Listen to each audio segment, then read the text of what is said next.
可能是个性吧。不过那个时候好像做演员有点做厌了。那个时候，就像我有个朋友讲说我不太恭敬，我好像是真的那个时候是确实不太恭敬。但看一把三枣的时候，我说如果以后的演出环境都是那种环境的话，我就死在舞台我都愿意。我那时候1个月，我妈妈给我生活费是120块钱，我就拿了30块钱出来。我买的票，这陈慧琳把帘子一打开，何应从里面一出来，哎，我当时就有点傻了。这就是我心目当中的女神。我这个人属于那种什么人啊？说的不多，但是可能就是别人说做白日梦做挺多的。为的娘，谁下梁上早谁在？这道是千里来把我。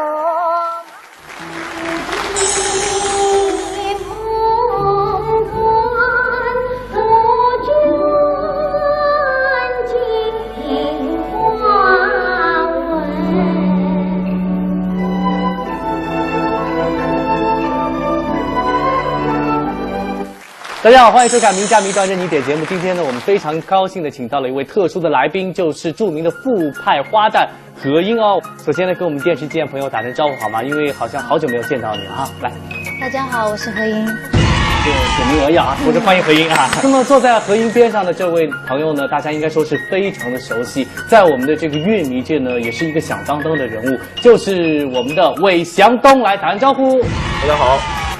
韦祥东这个依然是那么的帅啊，依然是那么的潇洒，依然是那么的气度不凡哦。最近韦祥东在干嘛呢？我还想等你再多夸我几句。只有这点傻了，其他全都没了。最近在忙工作，去年11月底吧离开上海，告别上海电视台，然后现在在央视1频道，我在做《过把瘾》这个栏目的主持人。也是一个跟我是同行，对不对？对。那么我们私底下也是很好的朋友哈。哎，那为什么要叫他们坐在一起呢？主要呢是还有一个目的，就是韦祥东心目当中的偶像择偶的标准就是何英了，对不对？那么什么时候喜欢何英？哎呀，那就这个话这得慢慢说，很长了。我第一次知道何英这个名字就是1984年，那时候拍了有个非常红火的一个越剧电影叫做《舞女拜寿》，而且播出的印象我特别深，它是1984年的春节，是85年的春节，85年的春节播的。然后我第一次是在剧场里面看，哎，我就觉得当时我特别喜欢这演杨凡春的这个女孩子，一双很明亮的眼睛，而且她唱腔特别好听，哟，清澈如，因为那时候我也很小，我也不懂事，我就觉得很好看，她唱腔很好听。然后后来我大概没多久吧，之后1年多，《舞女拜寿》的磁带出来了，我马上买了盘磁带。那时候你们小百花挺红的，电视上经常会介绍。然后我就知道有何英，然后就把那个开始比较留神注意何英的这个作品。而且那个《舞女拜寿》那段戏吧，我觉得那部电影我已经看了无数遍了。你看几遍了？《舞女拜寿》这个电影可以，如果我看完整的电影，应该是以10遍来记的。但是何英的那几段唱，那你应该以1000遍来记。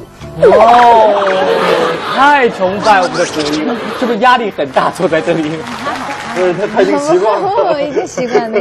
好，那么现在首先给你个机会来点一段何英的名段。但是我最喜欢的何英的《舞女拜寿》里面那2段唱，一个是花树同源不同根，还有一个与官人专程拜寿心已成，这2段唱真的是听了上千遍都不止了。哎，那么在这里呢，我们就要来播放这个《舞女拜寿》了。同时呢，在这儿告诉大家呢，今天啊，所有的何英的段子都是韦祥东亲力亲为挑选的哦。好，我们去欣赏一下。拜寿拜寿，一扫空手，在我心痛爱夫人。弟弟，我听啊，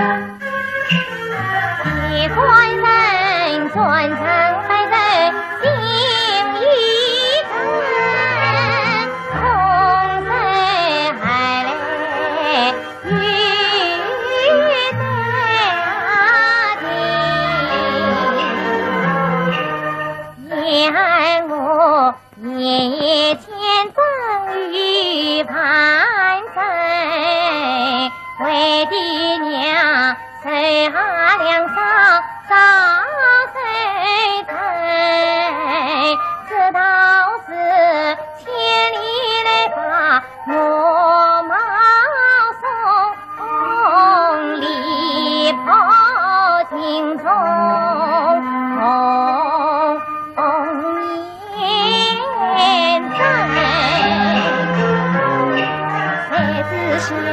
昨夜郊外头所见，可恨西山好一个你，三顾翻看观不走，一路爱为我关山，只要看到定一道，定能被父母原谅娘三分。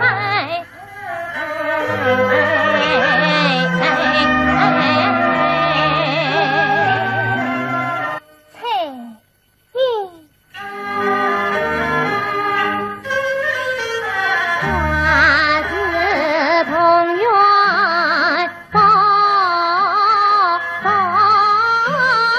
根，我与那姐妹平地一模三。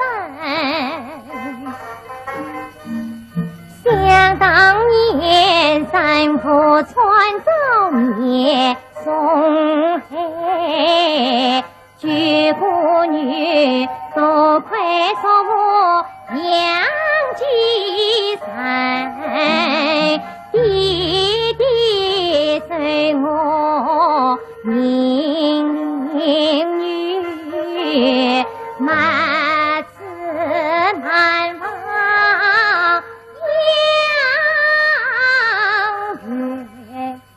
月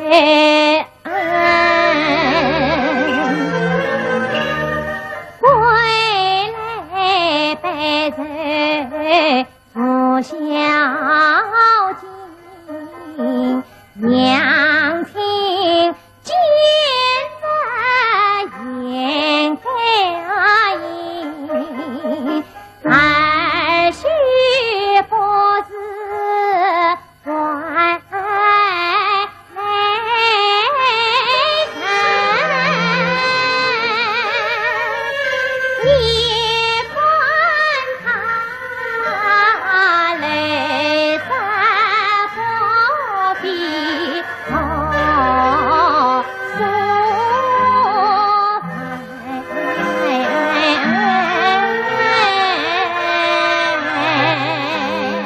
我知道你现在到美国了，在美国是吧？那么这次回来是有什么事儿吗？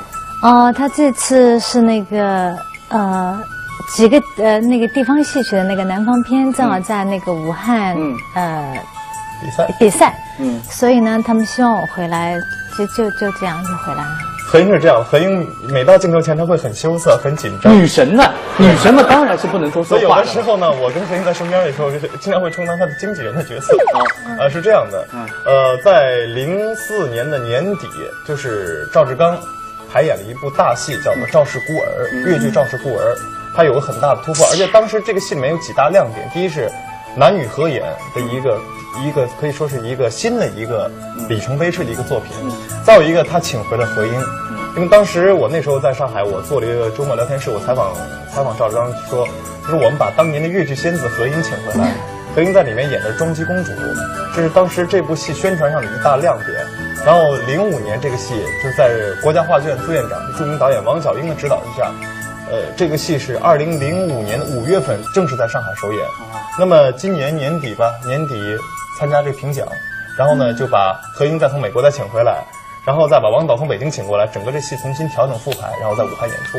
我说的还算对吗？对。哎，我觉得啊，就以后我们的何英做节目就带着韦翔的这张嘴就可以了，完全是经纪人的。但是呢，我和他是很好的朋友，私底下他曾跟我这样说过，他说何英有的时候好像对我们的乐迷也不是很好。因为一走就走了好多年，那么对于像韦翔都这样非常你喜欢你的戏迷来说是非常的难过的。但是到后来你伤心欲绝，到后来你出了这张专辑，他真的是非常的喜爱。当时的心态是怎么想的？也没有，我不是说好像是离开越剧，我觉得那个时候就觉得没有一种创作上的一种激情了，所以我当时觉得也不晓得应该挑选什么样的戏我能够来演，而且我当时在舞台已经好像不太演出的那个时候，所以那个时候我就选择离开了。那么等到应该是傅老师的那个70周年嘛，对，就回来了。那个时候，因为我觉得。我老师开口70周年的艺术生涯，我觉得非常不容易，所以我觉得那个时候我也知道我自己不可能再回避。那个时候我才开始重新听我自己的东西，那听的也不是很多。那我就参加完了以后，正好碰到赵志刚，他就说希望我来帮他这个忙。那个时候祥东就给我准备了，因为我什么也没带回来，他就跟我讲，他说我说他问我怎么样感觉，我说我什么感觉都找不到。那他说那我给你准备了很多你以前好的段子，你就把我说我那都是不同时期的，你找回哪一个时期你的唱腔的演唱感觉。你看，他迫不及待已经拿出了袋子。对，来，请伟祥东把你准备的袋子全部拿出来，给我们展示一下。这就是我们标准的这个超级粉丝所制作的何英的专辑啊。其实是这个在何英回来之前做的是吧？对，因为是这样的，当时呢，我给傅全相老师说他要搞专场呢，何英会回来，我当时就觉得，哎呀，女神下凡了。不是，这就开始有点不太相信耳朵。何英会回来吗？他真的会回来。然后我觉得何英来了，我说我一定要送给他一份礼物。送什么礼物？我想我就把我自己，就从宁夏到北京到上海，就从我开始听何英的，从86年开始买他的第一盘带子，一直到2004年，我这10几年间的东西，我说我把我认为好听的段子，我基本上就自己找朋友把它刻成碟，刻成 CD， 刻成这2张 CD。这是2张 CD， 然后我就送给他了一份。那我相信何英接到这伟祥东的礼物，心情是怎么样的？我应该是非常高兴的，因为我这个人就像你讲的，我跟观众一直是有一种不是特别的近，对，有点距离。对，因为我也因为见到人不太知道该怎么跟人家交流，所以我尽量一般是避免跟人交流的。但是像这样热情一团火扑过来，是不是招架不住？没有。其实怎么说呢？因为我对何英第一次见到活人，是1992年的10月4号。为什么我印象非常深呢？1992年我考上大学了以后呢，开始那时候我浙江小百花豫剧团在北京首都剧场演《西厢记》，然后我当时一听是何英来的，马上过去，然后看是何英和毛维涛，因为这2个演员粤剧演员是我最喜欢的，何英和毛维涛的《西厢记》。然后我那时候1个月，我妈妈给我生活费是120块钱，我就拿了30块钱出来，我买的票看的何英这个戏，然后当时我印象特别清楚，这是玉容深锁绣为中，然后从里面就一个帘子慢慢的出来，然后上面等于说华盖遮顶一样，这陈慧玲把帘子一打开，何英从里面一出来，哎，我当时就有点傻了。这就是我心目当中的女神。这个帘子一打开的时候，她就是崔莺了。这就是我心目中的崔莺，完全就是这样，她就应该是这样。哇，我们的伟祥东说到何英啊，真是滔滔不绝，而且呢是越说越兴奋的。在这里给你个机会来点一段何英的名段吧。那我自然是要点《西厢记》了，因为当时我第一次见了生活中的舞台面对面近距离的看见何英，所以印象太深了，《西厢记》。好，我们一起去看一下。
回来。那如果说没有举办这个越剧的这个大型的活动，你就离开越剧了吗？这个10年之后？我想应该是吧。当然，如果没有傅老师的70周年，应该我不会再介入越剧。我想我不会。真的，有的时候很多演员说，喜欢越剧，然后呢会爱上越剧。那你为什么会有这种想法呢？来，韦翔东代言人说，我一直这一直是我的一个谜。说心里话，其实我知道你既然做越剧这一行，你肯定会喜欢越剧。我好像是应该是。其实这样吧，我觉得这何英呢，何英有这么一句话评价自己。因为他说他这辈子啊有一个角色没演过，他感到非常遗憾，就是林黛玉。因为什么呢？我一直觉得你也适合演林黛玉吗？他说我真的很适合。后来我最近在一直研读《红楼梦》这个著作，我才发现真的何英很像林黛玉。林黛玉的内心是一个竹子，她是一个外表很柔弱的人，但她内心非常刚强。何英就这样。何英曾经跟我开个玩笑，他说上天给了我一个非常女人的外表，非常女人的身体，但我的内心是个男人。他是这样的，他是这么一个人，外柔内刚。对，他是一个外柔内刚。当时他觉得就是说，当我愿意做这件事情的时候，我一定会认真做；当时我如果不愿意做这件事情的时候，我一定不会，我一定会把它放弃得干干净净的。他当时呢，浙江小百花豫剧团的成立呢是在82年的时候吧，好像是全省的小百花文艺汇演选的，考试考出来了这么一批演员。但何英是唯一一个没有经过考试的。她当时在一出戏里面叫《四姑娘》，她在里面担任幕后伴唱。就是因为幕后伴唱那几句唱，被傅全香老师看中，自己上门找她，要她当自己的学生。然后就因为这几句伴唱，把她直接调到了浙江小百花豫剧团。之前吧，就说她进入越剧这行一直比较顺，但是我们知道，在任何一家文艺院团，因为只要角儿少了好办。只要角儿一多的话，就难办了，就肯定会难，因为舞台就这么大。对啊，我们不能说诋毁任何一个人，说你不对，但是舞台这么大，你上去了我就上不去。何英这样属于这么一个人，我从来不去争什么的，你让我上我就上，那你不让我上我就不上。但是他当时属于那种脾气很倔的人，如果这东西不符合我，他会一句话就给你顶回去。我不知道我这样解释是对不对，何英姐？也可以说对，也可以说，因为我没想那么多。其实这是我后来分析的。对，解读我还以为是你告诉他了，说了半天他是自我分析的。没有，有些事情是他告诉我的。对，但是有可能是个性所然吧。可能是个性吧，不过那个时候好像做演员有点做厌了，就老觉得。就那么几个戏演了那么多年，也没有什么新的东西，就特别的厌倦。那时候对自己一种厌倦，而且对这个艺术吧，越剧这个东西，我以前真的是，就像我有个朋友讲说我不太恭敬，我好像是真的那个时候是确实不太恭敬，确实不太恭敬。可能之前的艺术道路太顺了，进小百花之前太顺了。我其实他们都觉得我很顺啊，我那天还跟他讲，我说我其实从来都没顺过，真的，我真的从来都没顺过。我觉得我一直，所以别人觉得我挺顺的，但我一直觉得我是非常不顺的那么个人。可能为什么呢？不知道，我这个人属于那种什么人啊？说的不多，但是可能就是别人说做白日梦做挺多的。这也是个理想化的人，他是一个挺理想化的人。对。整天就在想象的一种舞台的感觉，或者是一种人物啊，或者这种就是老在想象。但是那个时候的演出环境也不是说像现在这样，整个的演出环境。我那天记得我站在大剧院看一把酸枣的时候，我说如果以后的演出环境都是那种环境的话，我说死在舞台我都愿意。我跟他当时开会这么个玩笑，就那个时候的演出环境不是很好，就演员其实要在一种演出环境，就是相对一种比较氛围上，一种氛围上，你会觉得我永远有一种创作上的一种激情，我觉得是比较好。那个时候就是我们是演出长次啊，或者场次比较多啊，让我觉得我真的身心都非常疲惫，对，所以就有点厌倦。那现在这次回来，是不是还会重新踏上越剧舞台呢？也不能说重新踏上吧。我觉得，因为这个赵氏孤儿，因为是王小英导演的那个排练就是他在在排练厅他的那种工作的态度。还有他能够起到一种气场，让周围的人都围着这个气场去走，就那种氛围，我觉得就是我以前没有，但是呢，我也没想到，确实有这么一帮子人，就为艺术能够这么能够就是敬业，或者是用这么一种用生命对他一直说你要用你的生命去做你的。那个时候我就突然发现，我也跟祥东讲过，我就让我对戏剧有一个重新的认识，而且对戏剧有重新的一份尊重。从那个时候开始，我发现我上舞台特认真。其实我觉得何英对艺术的追求永远是没有停歇的，只是呢他更加的追求更加的美好，更加的理想。他是一个敢爱敢恨的人。比如说他说离开越剧舞台的时候，我小的时候偶尔只是那么几年就在想业余班里面学越剧，我会把我学的所有东西全部珍藏起来。他说他当时离开越剧，他说如果我离开越剧的话，我就离开的干干净净的。从水袖什么的全部送给别人，他身边没有留任何东西。对，我连西厢的东西我都是89年我没有打开过。对啊，我没打开看过。肯定说他把整个越剧这块事业全部封起来，但是当他要决定回来的时候，他会很认真的。他就这么绝，他就这么坚决。说了很多对我们的这种何英的喜爱啊，同时呢，我知道祥东也付出了很多的心血，包括在家里的这个陈列的这个博物馆，越剧博物馆，不知道你到家去，而且他的这个碟片是相当多的。今天拿出的这3盒也是精心制作而成的吧？我这么多年，因为当时何英的影像资料比较少，然后我就是他的声音资料，我买的珍藏了这么多年10几年，转战南北都不离不弃的音像资料。我把他最喜欢的全部是唱段，全部剪成了这2张 CD，而且每张 CD 的时长都在75分钟以上。哇，那么长啊！它整个时间只有80分钟，我只能剪这么长了。那第2部做了更加的精致，还把这个何英的这个封面也做出来了哈，付出了很多吧？是这样的。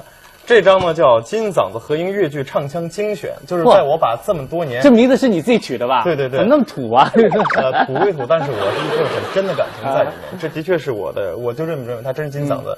就是在这2张碟里面，我把我自己最喜欢的唱段又拼成了一个75分钟的版本。还有这个呢，就是这样的，何英当年演的越剧电影《舞女拜寿》，还有这么多年。我看电视上看到何英的资料，我全从电视上录下来的《西厢记》，然后当时你的1988年的《梨花镜》，再有一个就是我当时真叫我很惊艳的，就是1994年拍的吧？对对，1994年拍了一个越剧的 MTV《西湖山水还依旧》啊，这个名曲啊。在卡拉 OK 点唱的率是很高很高的，对对对，而且在很多的这个江浙沪来说呢，这个心目当中的曲子是非常的脍炙人口的。那么现在我们就来听这一段好不好？是啊，我也很想再看一遍这段。好，我们一起去看一下。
那伟强都第一次见到我们的这个合音是什么时候？就是04年的时候，当时我还在上海电视台工作，后面那几个老艺术家的专场啊，那个当时画面的 VTR 都是我做的。他当时真的不是说蓬头垢面，刚下飞机，也完全没打理，乱七八糟，他不知道，他以为傅老师来了，就没有想好，要接受采访。然后大概过了，实际上估计也就过了5分钟，但我觉得时间特别漫长，抱一话筒就这样等着。过了一会儿，何英来了，何英来了，我发现太清楚了。然后我就按例行采访了，问了一些问题。但是我这呢，该有的职业素养还是有的。这个手拿这边顶着，为什么不会抖？我都会抖的呀。你是紧张的抖了是吧？有一点对。但是我实际上脚底还算是在媒体工作很多年的这个老同志了哈。哎，对，我就说采访任何一个粤剧演员，包括王维涛，我都没有这么激动过。就是何英，你抖了是吧？有点抖。后来我想想也是，我后来临走的时候吧，我就跟何英姐说了一句话，我说何英姐，我整整等了你12年，真的是整整等了12年。1992年的10月4号演出完，在那个我真是头一次10月4号西洋剪团，我这辈子没找人签过名，他是唯一一个。我当时捧一小本儿，然后我找不着何英，看见毛维涛，我就把本这个毛维涛很认真给我签了。然后我一直在等何英，到最后他出来了，我说给我签个名吧，他就看我笑了一下，签完名以后，因为当时北京10月4号已经开始冷了，然后前面他就穿了一个牛仔衣，外面套了一个围巾，就这么出去以后，我就正好风过来啊，把他的围巾扑吹起来，他就出去了。哇，这个细节他怎么那么清楚？因为印象太深了。然后我就讲，我1994年的1992年的10月4号，对何英是惊鸿一瞥，一晃12年。对，而且我们这12年一直没有听到何英的这个新的唱段，所以对我相对来说呢是非常的寂寞。我当时吴兆芬老师有句词叫"人生离合皆是缘"，他有这么一句词，我特别相信这个。我觉得人和人之间有一种缘分。那么接下去就为这个缘分来点播一段何英的名段吧。那如果这样的话，我真的是很想点他那个《菱花镜》。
景啊，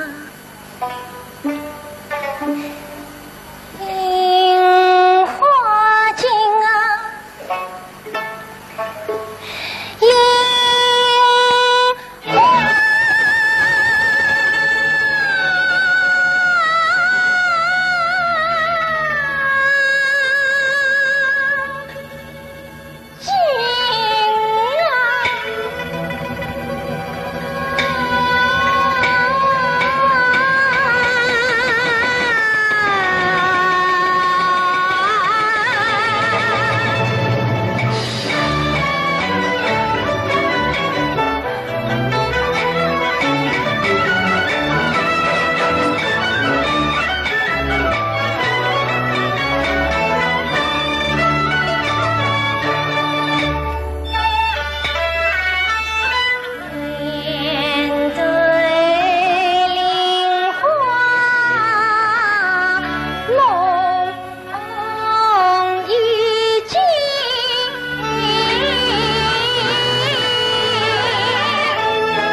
你不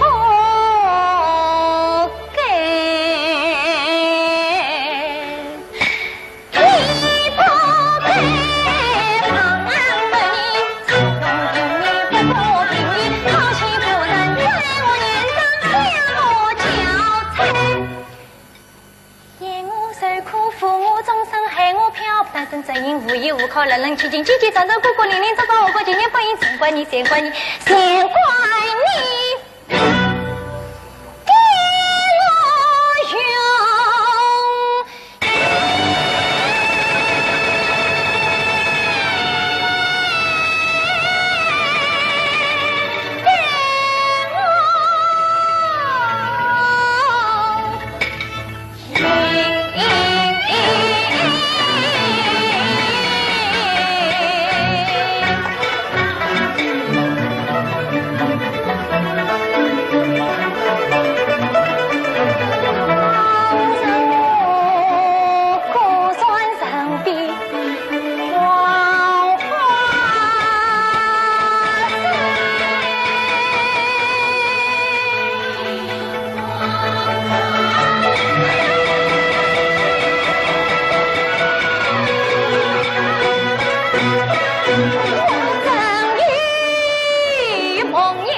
那么刚才我们的韦强东说了很多关于何英的故事，也说了他如何的对这个何英的喜爱的一个表达的方式啊。那其实呢，我们的这个韦强东呢，也是一个著名的这个戏迷票友啊。你听过韦强东唱过戏吗？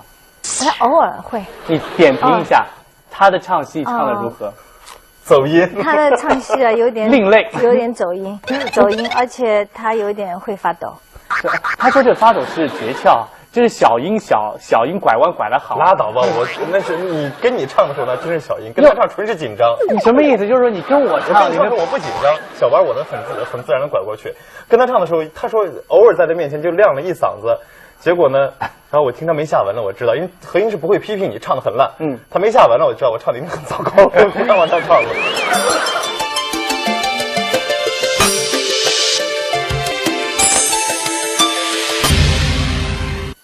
那么现在何英是不是美国和上海两地跑了？我也没有两地跑，我就这次因为肇事过儿，所以我就特意回来。但是有些时候像今年的修博会啊，也是梁山伯祝英台18相送，那他们希望我回来，我就回来。修博会是06年的4月份吧，我当时呢是在江苏宿迁的录节目，我只把中央3套。录完节目挺累的，把电视机一打开，然后这时候白岩松和那个杨澜在报幕，说接下来呢我们要请出一对越剧演员，一个是来自美国的何英和一个歌曲演员白雪为大家演唱18相送。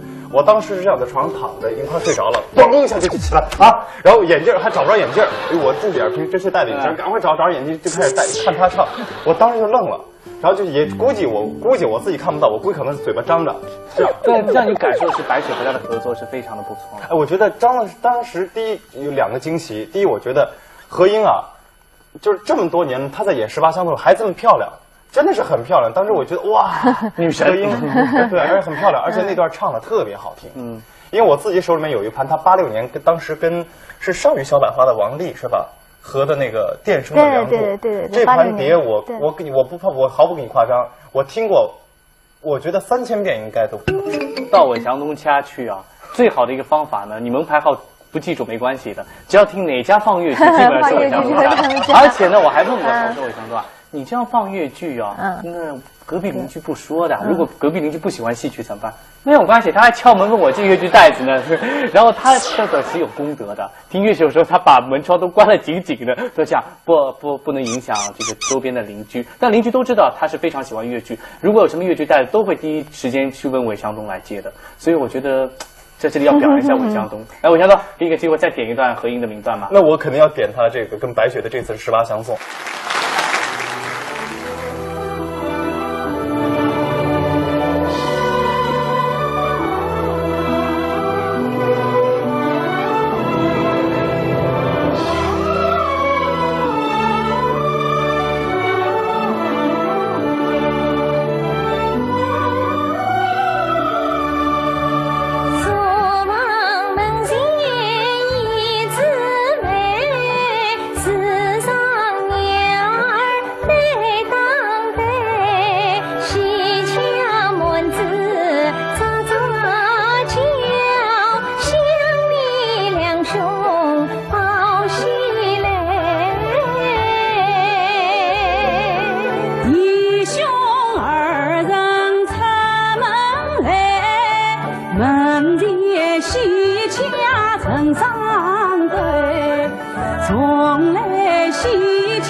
好，刚才呢我们说到了这个18相送啊，其实呢这也是我们真正对何英来说一部大戏还是非常有名的，叫《赵氏孤儿》。前面也说是他重返舞台的对重返舞台第一部曲，前面也说了是冲着这个整个的这个对艺术创作的一个状态而投身进去的，而且效果是相当的不错。对。那么最近就是来回的这个从美国到上海这样来投入这个戏的排练吗？对，因为这个戏有一点小的改动，所以呢，我应该有快10天了吧？对，我19号回来。19号回来。对，其实今天也非常巧，我在这儿呢要跟观众朋友们说一下，为什么叫我特别感动呢？今天叫我过来做今天过来做这档节目，其实呢是何英呢前天和昨天都在武汉演《赵氏孤儿》。对啊，而且呢，因为他长时间不上油彩，面部皮肤还有点过敏。但是呢，而是今天上午才从武汉坐飞机回到上海，大概中午就休息了2个小时，皮肤过敏还得化妆上镜头来参加我们的节目，所以明天他就得返回美国。哇，真的，我觉得伟强总你真的太幸福了，因为我觉得一个人最幸福的就是偶像跟你成为一个很好的朋友。其实因为我之前是做了5年的文艺记者，可以说上海第一批的娱乐记者。而我当时一个原则，我说我喜欢那些演员，而且我尽量跟他们保持一定的距离。我觉得是有的时候台上的人可能跟台下的人不一样，可能会不一样。对对对。但是我唯一这样的，其实当时跟何英接触的时候，我见到他很兴奋，但是之后我跟他能成为这么好的朋友，真的我看何英就跟看我自己姐姐一样。我也自己没有想到，也是这么就是认识以后啊，我们俩经常聊天，我是觉得何英台下的何英比台上的何英还要可爱。因为他非常率真，他想到什么就说什么，不会跟你拐弯抹角。我觉得这就是他从来不跟你说假话。对，这是何英的一个特点。他说你不好就是不好，而你要说他宁可不说。如果比如说这个作品看完了以后啊，他觉得不喜欢，他就说他宁可说我对你的作品不评价。你问我说我就当我说没看过，但我绝对不会违心的说一个我觉得明明觉得不好，我还要说好，他绝对不能说。那么这是何英，这也是让我们感受到了这个何英生活当中的一面。其实我觉得他和舞台当中的这个形象并没有太大的差距。其实韦强东喜欢的女性，说白了，我在这里告诉也是要喜欢率真的，而且呢有点这个冰清玉洁的感觉。这也是他喜欢你的一个重要的原因，对不对？我想了，我说对不对？对对对对。好，这么咄咄逼人。来点一段我们的何英的名段吧。何英呢，这次回国主要是为了赵氏孤儿，而且赵氏孤儿他真的是付出了很多，受伤了，而且还有一个面部皮肤过敏，因为油彩的问题。咱们还是先听2段赵氏孤儿里面何英的唱腔吧。好，我们一起去感受一下。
寻找去因杜宇冒犯。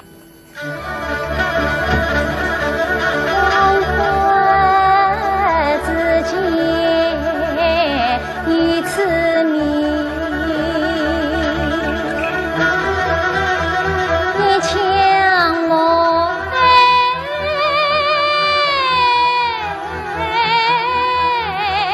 用心。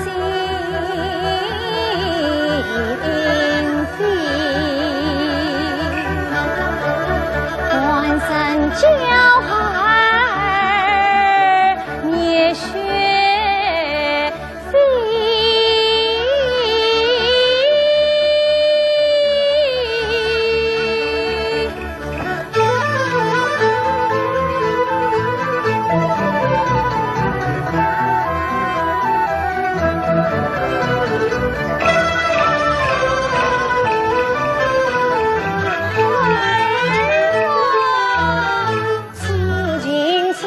今实堪悲。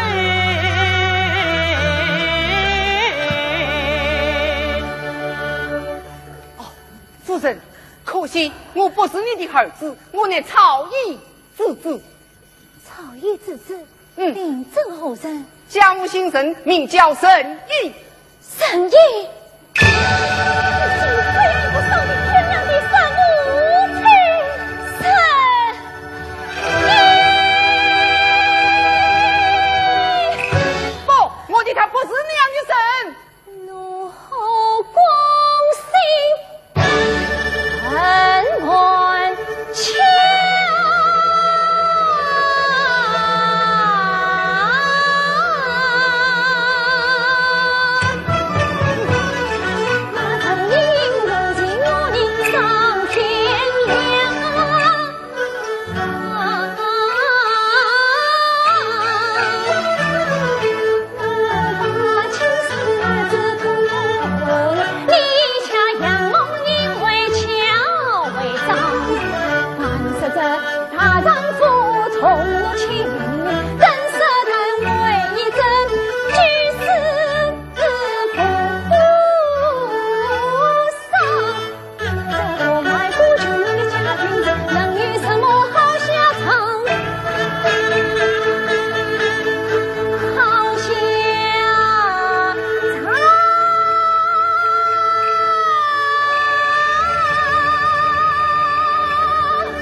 今天呢，我们非常高兴啊，何英能做客我们的名家名段这个节目。同时呢，也希望你有空也到我们这个节目当中来，经常坐一坐。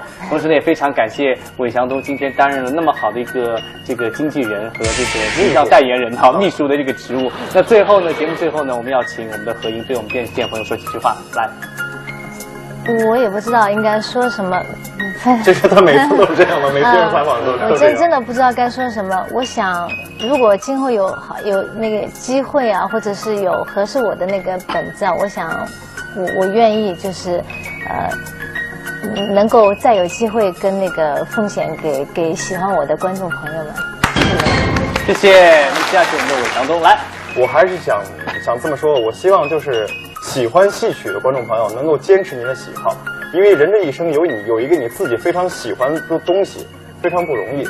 曾经我有一个好朋友，给我写了一篇文章，叫《我为越剧狂》，他评价我的确是这样，我说我为越剧狂，而且越剧已经完全渗入到我的血液中，今生今世我估计我真的是很难跟他分开。同时，我也希望电视机前的观众朋友，不管您喜欢哪个剧种，只要您喜欢戏曲，希望您坚持下去，因为它会给您带来无穷的享受。好，说太好了，说的太好了。那么在节目的最后呢，我们也希望何英呢能经常回到这个越剧舞台，这也是很多的戏迷，包括韦祥东在内的一种夙愿，好不好？好，本期节目就到这儿，我们下期再见，再见。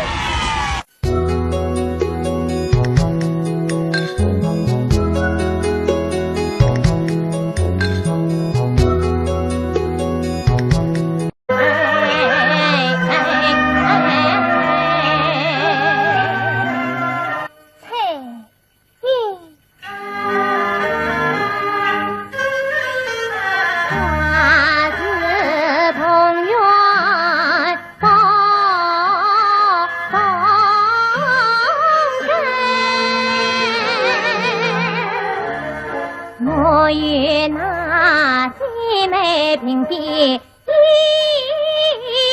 模三，想当年三夫传造孽送黑，举妇女多亏说我杨继三。弟弟随我命令女，马子难忘杨月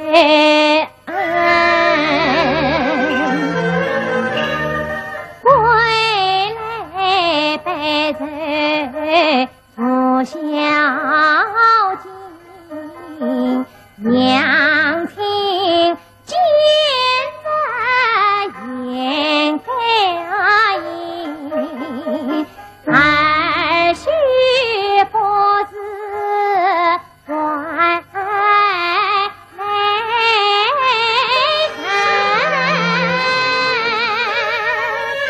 你看他泪在何必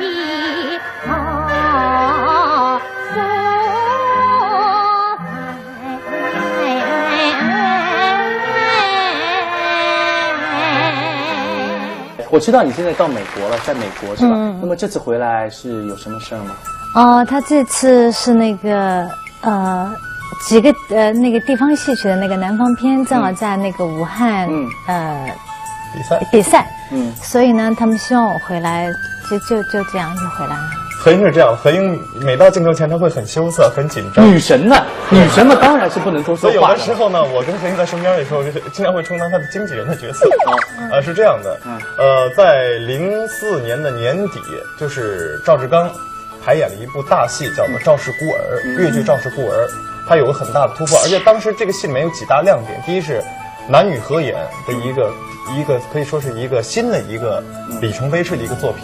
再有一个，他请回了何英，因为当时我那时候在上海，我做了一个周末聊天室，我采访赵志刚说，就是我们把当年的越剧仙子何英请回来，何英在里面演的庄姬公主，这是当时这部戏宣传上的一大亮点。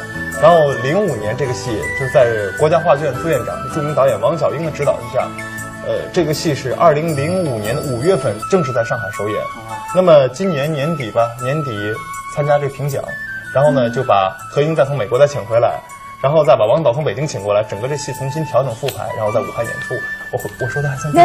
哎呦，我觉得啊，就以后我们的何英做节目就带着韦祥东这张嘴就可以了，完全是经纪人了。但是呢，我和他是很好的朋友，私底下他曾跟我这样说过，他说何英有的时候好像对我们的乐迷也不是很好。因为一走就走了好多年，那么对于像韦祥东这样非常你喜欢你的戏迷来说是非常的难过的。但是到后来你伤心欲绝，到后来你出了这张专辑，他真的是非常的喜爱。当时的心态是怎么想的？也没有，我不是说好像是离开越剧，我觉得那个时候就觉得没有一种创作上的一种激情了。所以我当时觉得也不晓得应该挑选什么样的戏我能够来演，而且我当时在舞台已经好像不太演出了那个时候，所以那个时候我就选择离开了。那么等到应该是傅老师的那个70周年嘛，对，就回来了。那个时候，因为我觉得，我老师开口70周年的艺术生涯，我觉得非常不容易，所以我觉得那个时候我也知道我自己不可能再回避。那个时候我才开始重新听我自己的东西，那听的也不是很多。那我就参加完了以后，正好碰到赵志刚，他就说希望我来帮他这个忙。那个时候祥东就给我准备了，因为我什么也没带回来，他就跟我讲，他说我说他问我怎么样感觉，我说我什么感觉都找不到。那他说那我给你准备了很多你以前好的段子，你就把我说我那都是不同时期的，你找回哪一个时期你的唱腔的演唱感觉。你看，他迫不及待已经拿出了袋子。对，来，请韦祥东把你准备的袋子全部拿出来，给我们展示一下。这就是我们标准的这个超级粉丝所制作的合音的专辑啊。其实是这个在合音回来之前做的是吧？对，因为是这样的，当时呢，我给傅宣相老师说他要搞专场呢合音会回来，我当时就觉得，哎呀，女神下凡了。不是，这就开始有点不太相信耳朵。他说合音会回来吗？他真的会回来。然后我觉得合音来了，我说我一定要送给他一份礼物。送什么礼物？我想我就把我自己，就从宁夏到北京到上海，就从我开始听合音的，从86年开始买他的第一盘带子，一直到2004。他当时在一出戏里面叫《四姑娘》，他在里面担任幕后伴唱。就是因为幕后伴唱那几句唱，被傅学香老师看中，自己上门找他，要他当自己的学生。然后就因为这几句伴唱，把他直接调到了浙江小百花豫剧团。之前吧，就说他进入豫剧这行一直比较顺，但是我们知道，在任何一家文艺院团，因为只要角儿少了好办，只要角儿一多的话，就难办了，就肯定会难，因为舞台就这么大。对啊，我们不能说诋毁任何艺人，说你不对，但是舞台这么大，你上去了我就上不去。何英这样属于这么一个人，我从来不去争什么的，你让我上我就上，你不让我上我就不上。但是他当时属于那种脾气很倔的人。如果这东西不符合我，他会一句话就给你顶回去。我不知道我这样解释是对不对，何英姐？也可以说对，也可以说，因为我没想那么多。其实这是我后来分析的。对，解读我还以为是你告诉他了，说了半天他是自我分析的。没有，有些事情是他告诉我的。对，但是有可能是个性所然吧。可能是个性吧，不过那个时候好像做演员有点做厌了，就老觉得。就那么几个戏演了那么多年，也没有什么新的东西，就特别的厌倦。那时候对自己一种厌倦，而且对这个艺术吧，粤剧这个东西，我以前真的是，就像我有个朋友讲说我不太恭敬，我好像是真的那个时候是确实不太恭敬，确实不太恭敬。可能之前的艺术道路太顺了，进小百花之前太顺了。我其实他们都觉得我很顺啊，我那天还跟他讲，我说我其实从来都没顺过，真的，我真的从来都没顺过。我觉得我一直，所以别人觉得我挺顺的，但我一直觉得我是非常不顺的那么个人。可能为什么呢？不知道，我这个人属于那种什么人啊？说的不多，但是可能就是别人说做白日梦做挺多的。这也是一个理想化的人，他是一个挺理想化的人。对。整天就在想象的一种舞台的感觉，或者是一种人物啊，或者这种就是老在想象。但是那个时候的演出环境也不是说像现在这样，整个的演出环境。我那天记得我站在大剧院看一把酸枣的时候，我说如果以后的演出环境都是那种环境的话，我说我死在舞台我都愿意。我跟他当时开过这么个玩笑，就那个时候的演出环境不是很好，就演员其实要在一种演出环境，就是相对一种比较氛围上，一种氛围上，你会觉得我永远有一种创作上的一种激情，我觉得是比较好。那个时候就是我们是演出长次啊，或者场次比较多啊，让我觉得我真的身心都非常疲惫，对，所以就有一点厌倦。那现在这次回来，是不是还会重新踏上粤剧舞台呢？也不能说重新踏上吧。我觉得，因为这个赵氏孤儿，因为是王小英导演的那个排练就是他在在排练厅他的那种工作的态度，还有他能够起到一种气场，让周围的人都围着这个气场去走，就那种氛围，我觉得是。就是我以前没有，但是呢，我也没想到，确实有这么一帮子人，就为艺术能够这么能够就是敬业，或者是用这么一种用生命对他一直说你要用你的生命去做你的。那个时候我就突然发现，我也跟祥东讲过，我就让我对戏剧有一个重新的认识，而且对戏剧有重新的一份尊重。从那个时候开始，我发现我上舞台特认真。其实我觉得何英对艺术的追求永远是没有停歇的，只是呢他更加的追求更加的美好，更加的理想。他是一个敢爱敢恨的人。比如说他说离开越剧舞台的时候，我小的时候偶尔只是那么几年就在想业余班里面学越剧，我会把我学的所有东西全部珍藏起来。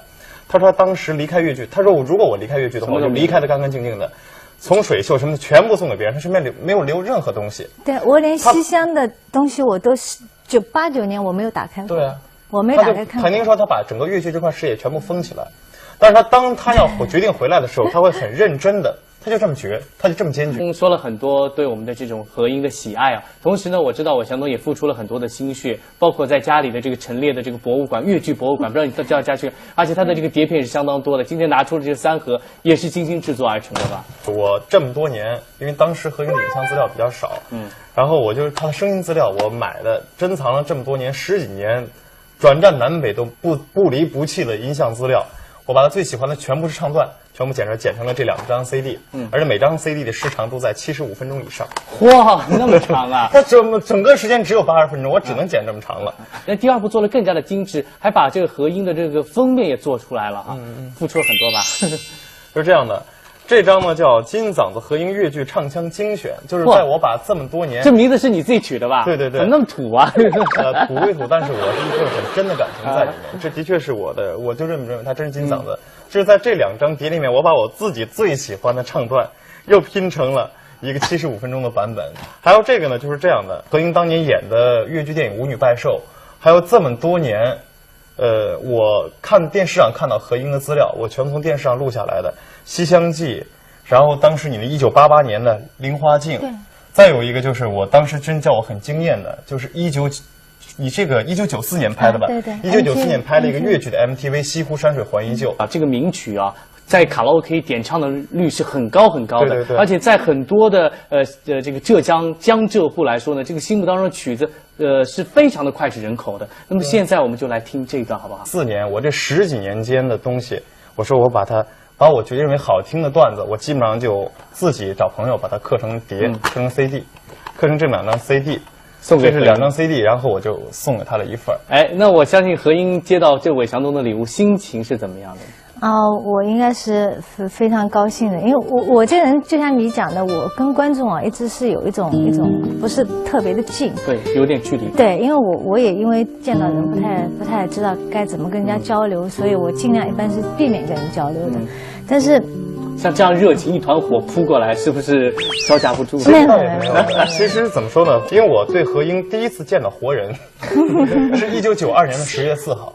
为什么我印象非常深呢？1992年我考上大学，了以后呢，开始那时候我浙江小百花豫剧团在北京首都剧场演《西厢记》，然后我当时一听是何英来的，马上过去，然后看是何英和毛维涛，因为这2个演员越剧演员是我最喜欢的，何英和毛维涛的《西厢记》。然后我那时候1个月，我妈妈给我生活费是120块钱，我就拿了30块钱出来，我买的票看的何英这个戏，然后当时我印象特别清楚，这是玉容深锁绣为中，然后从里面就一个帘子慢慢的出来，然后上面等于说华盖遮顶一样，这陈慧玲把帘子一打开，何英从里面一出来，哎，我当时就有点傻了。这就是我心目当中的女神。这个帘子一打开的时候，她就是崔莺了。这就是我心目中的崔莺，完全就是这样，她就应该是这样。哇，我们的韦祥东说到何英啊，就是滔滔不绝，而且呢是越说越兴奋的。在这里给你个机会来点一段何英的名段吧。那我自然是要点《西厢记》了，因为当时我第一次见了生活中的舞台面对面近距离的看见何英，所以印象太深了，《西厢记》。好，我们一起去看一下。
04年回来。那如果说没有举办这个越剧的这个大型的活动，你就离开越剧了吗？这个10年之后？我想应该是吧。当时如果没有傅老师的70多年，应该我不会再介入越剧。我想我不会。真的，有的时候很多演员说，喜欢越剧，然后呢会爱上越剧。那你为什么会有这种想法呢？来，韦祥东代言人说，我一直这一直是我的一个谜。说心里话，其实我知道你既然做越剧这一行，你肯定会喜欢越剧。我好像是应该是。其实这样吧，我觉得这何英呢，何英有这么一句话评价自己。因为他说他这辈子啊有一个角色没演过，他感到非常遗憾，就是林黛玉。因为什么呢？我一直觉得你也适合演林黛玉吗？他说我真的很适合。后来我最近在一直研读《红楼梦》这个著作，我才发现真的何英很像林黛玉。林黛玉的内心是一个竹子，她是一个外表很柔弱的人，但她内心非常刚强。何英就这样。何英曾经跟我开个玩笑，他说上天给了我一个非常女人的外表，非常女人的声音，但我的内心是个男人。他是这样的，他是这么一个人，外柔内刚。对，他是一个外柔内刚。当时他觉得就是说，当我愿意做这件事情的时候，我一定会认真做；当时我如果不愿意做这件事情的时候，我一定不会，就我一定会把它放弃得干干净净的。他当时呢，浙江小百花豫剧团的成立呢是在82年的时候吧，好像是全省的小百花文艺汇演选的，考试考出来了这么一批演员，但何英是唯一一个没有经过考试的。可能是个性吧，不过那个时候好像做演员有点做厌了。那个时候，就像我有个朋友讲说我不太恭敬，我好像真的那个时候是确实不太恭敬。但看一把三枣的时候，我说如果以后的演出环境都是那种环境的话，我说死在舞台我都愿意。我那时候1个月，我妈妈给我生活费是120块钱，我就拿了30块钱出来。我买的票，这陈慧玲把帘子一打开，何英从里面一出来，哎呀，我当时就有点傻了。这就是我心目当中的女神。我这个人属于那种什么人说的不多，但是可能就是别人说做白日梦做挺多的。为的娘陪下两上上水台，这倒是天里来把我。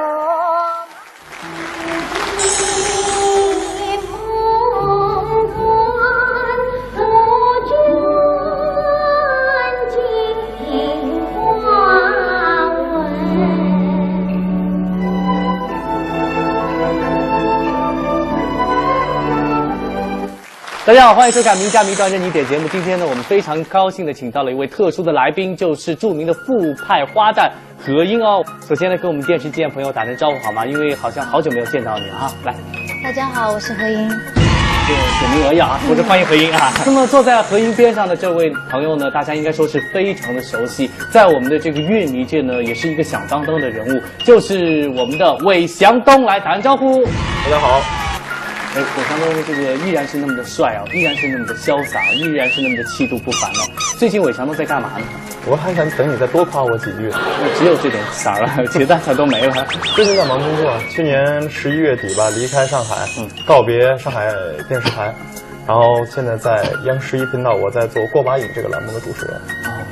也是一个跟我是同行，对不对？对。那么我们私底下也是很好的朋友哈。哎，那为什么要叫他们坐在一起呢？主要呢是还有一个目的，就是韦祥东心目当中的偶像择偶的标准就是何英了，对不对？那么什么时候喜欢何英？哎呀，那就这个话这得慢慢说，很长了。我第一次知道何英这个名字就是1984年，那时候拍了有个非常红火的一个越剧电影叫做《舞女拜寿》，而且播出的印象我特别深，它是1984年的春节，是85年的春节，85年的春节播的。然后我第一次是在剧场里面看，哎，我就觉得当时我特别喜欢这演杨凡春的这个女孩子，一双很明亮的眼睛，而且她唱腔特别好听，清澈如，因为那时候我也很小，我也不懂事，我就觉得很好看，她唱的很好听。然后后来我大概没多久吧，之后1年多，《舞女拜寿》的磁带出来了，我马上买了盘磁带。那时候你们小百花挺红的，电视上经常会介绍。然后我就知道有何英，然后就把那个开始比较留人注意何英的这个作品。而且那个《舞女拜寿》那段戏吧，我觉得那部电影我已经看了无数遍了。你看几遍？《舞女拜寿》这个电影可以，如果我看完整的电影，应该是以10遍来记的，但是何英的那几段唱，那你应该以1000遍来记。哦，太崇拜我们的何英了，是不是压力很大？坐在这里。就是他已经习惯了，我已经习惯了。好，那么现在首先给你个机会来点一段何英的名段。但是我最喜欢的何英的《舞女拜寿》里面那2段唱，一个是，花树同源不同根，还有一个与官人专程拜寿心已成，这2段唱真的是听了上千遍都不止了。哎，那么在这里呢，我们就要来播放这个《舞女拜寿》了。同时呢，在这儿告诉大家呢，今天啊，所有的何英的段子都是韦祥东亲力亲为挑选的哦。好，我们去欣赏一下。拜寿拜寿，一扫空手，在我气痛的夫人。弟弟，我听啊，一官人专程拜寿心已成，空手还来与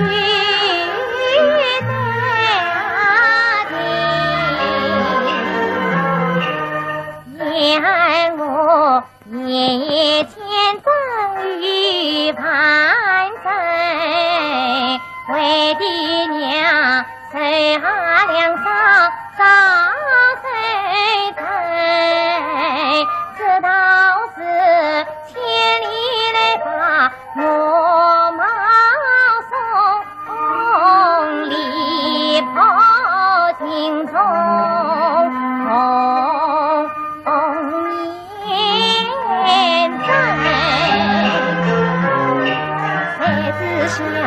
我也叫外头少点，可恨其人好一个你，三国翻盘关不走，一路爱为我关身，只要看到心一到，定能被父母原谅了3分。是啊，我也很想再看一遍这段。好，我们一起去看一下。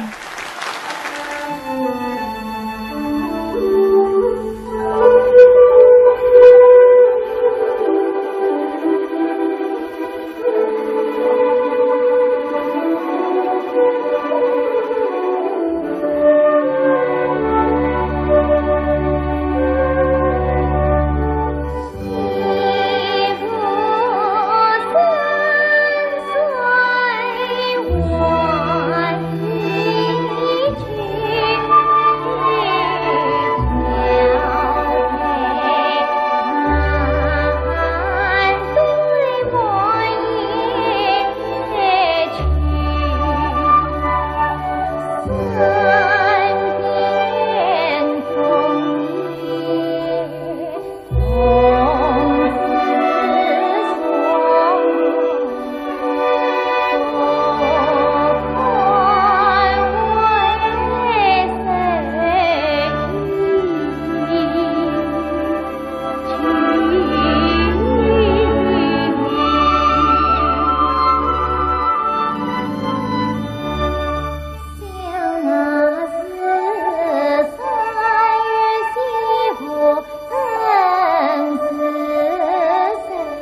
金色心房生不见，不与我与是心酸与是泪，难道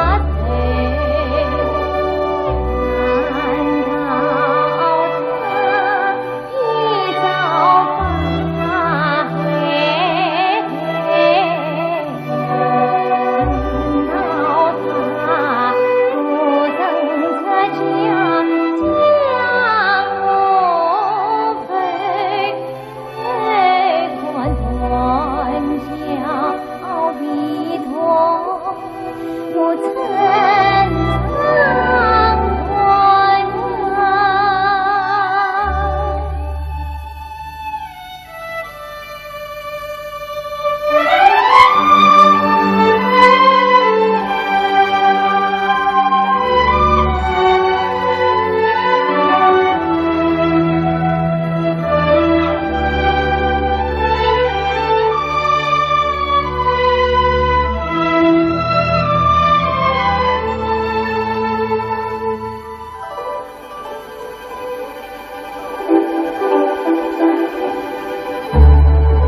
跟伟强都第一次见到我们的这个合音是什么时候？就是04年的时候，当时我还在上海电视台工作，整个后面那几个老艺术家的专场啊，那个当时放那个 VTR 都是我做的。但当时真的不是说蓬头垢面，没刚下飞机，也完全没打理，乱七八糟，他不知道，他以为傅老师来了，就没有想好，要接受采访。然后大概过了，实际上估计也就过了5分钟，但我觉得时间特别漫长，抱一话筒就这样等着。过了一会儿，何英来了，何英来了，我发现太开心了。然后我就按例行采访呢问了一些问题，但是我觉得呢，该有的职业素养还是有的。这个手拿着这边顶着，为什么不会抖？我都会抖的呀，你是紧张的抖是吧？有一点对，但是我实际上脚底还算是在媒体工作很多年的这个老同志了哈。哎，对，我就说采访任何一个粤剧演员，包括王维涛，我都没有这么激动过。就是何英，你抖了是吧？有点抖。后来我想了想。